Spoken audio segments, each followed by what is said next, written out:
It is the future, 2026, and humans are divided into two groups. The thinkers, who make plans, but don't know how anything works, and the workers, who achieve goals, but don't have the vision. Completely separate, neither group is complete, but together they must make a whole. The film was made in 1927 by Fritz Lang.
For different sociologists over the years, for example, George Simmel, 1858 to 1918, individuals experience the city as an intense crush of people, objects, and events.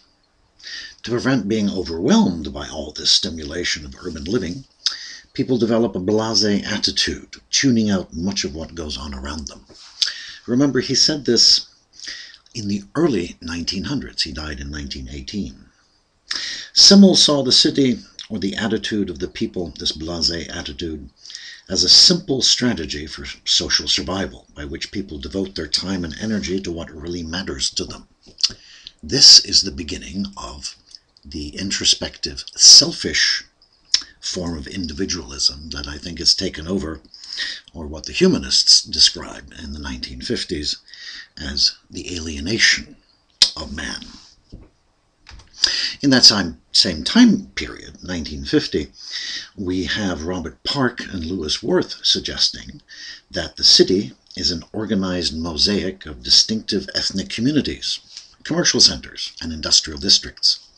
To Park, the city was a living organism, a human kaleidoscope. Worth began by defining the city as a setting with a large, dense, and socially diverse population. These characteristics interact to create an impersonal, superficial, and transitory way of life. Living among millions of people, urbanites come into contact with many more people than rural residents do. Thus, when city people notice others at all, they usually know them not in terms of who they are, but what they do. Bus driver, florist, or grocery store clerk, for instance.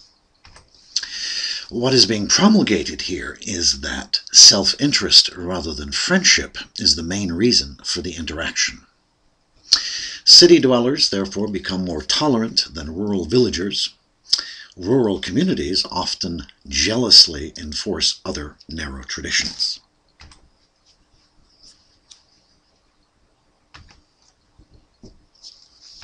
So what's this all about? For most of human history, the world's population lived in small, nomadic groups, moving as they depleted vegetation or searched for migrating herds. Hunter-gatherers, in other words. Small settlements that marked the emergence of civilization in the Middle East come some 12,000 years ago. And they, of course, only held a small fraction of the Earth's population. The definition of urbanization is the concentration of humanity into cities. Urbanization both redistributes population within a society and transforms many patterns of social life. Cities are a relatively new development in human history. To have a city, believe it or not, you have to have preconditions. Weinstein would say that you have to have a favorable ecology. As glaciers receded at the end of the last ice age, people congregated in warm regions with fertile soil. The second precondition is advanced technology. Again, we're thinking 10 to 12,000 years ago.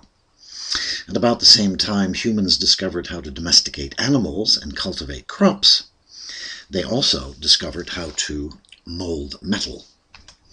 Whereas hunting and gathering demanded continual movement, raising food required people to remain in one place. Third, domesticating animals and plants provided a material surplus, a third precondition for urban development. A surplus of food freed some people from raising animals and crops, allowing them to build shelters, make tools, weave clothes, and take part in religious rituals. So the emergence of cities was a truly revolutionary event, leading to increased specialization and the raising of living standards. What was the first city? It's on the quiz. Historians tell us it was Jericho, which lies to the north of the Dead Sea. Begun in 8000 BC, Jericho contained some 600 people. By 4000 BC, it was one of many cities flourishing in the Fertile Crescent between the Tigris and the Euphrates rivers in present-day Iraq. And by 3000 BC, along the Nile River in Egypt. Some cities with populations reaching 50,000 became centers of urban empires. Priest kings wielded absolute power over lesser nobles, administrators, artisans, soldiers, and farmers. Slaves, captured in frequent military campaigns, built monumental structures like the pyramids of Egypt. In at least 3 other areas of the world, cities developed independently. Several large, complex settlements bordered the Indus River in present-day Pakistan, starting about 2500 BC, and scholars date Chinese cities from around 2000 BC. And finally, in Central and South America, urban centers began about 1500 BC. Well, I'm going to stop talking about the history of cities for the time being, otherwise I'll bore you to death. In the late 19th century, the German sociologist Ferdinand Tönnies studied how life in the new industrial metropolis differed from life in traditional rural settings. From this contrast, he determined 2 concepts that have become a lasting part of sociology's terminology. He coined or used the German word Gemeinschaft, meaning roughly community, to refer to a type of social organization by which people are bound closely together by kinship and tradition. The Gemeinschaft of the rural village, Tönnies explains, joins people into what amounts to a single primary group. By and large, argued Tönnies, Gemeinschaft is absent in the modern city. On the contrary, urbanization fosters Gesellschaft, a German word meaning roughly association, a type of social organization by which people come together only on the basis of individual self-interest. In the Gesellschaft way of life, individuals are motivated by their own needs rather than a drive to enhance the well-being of everyone. City dwellers play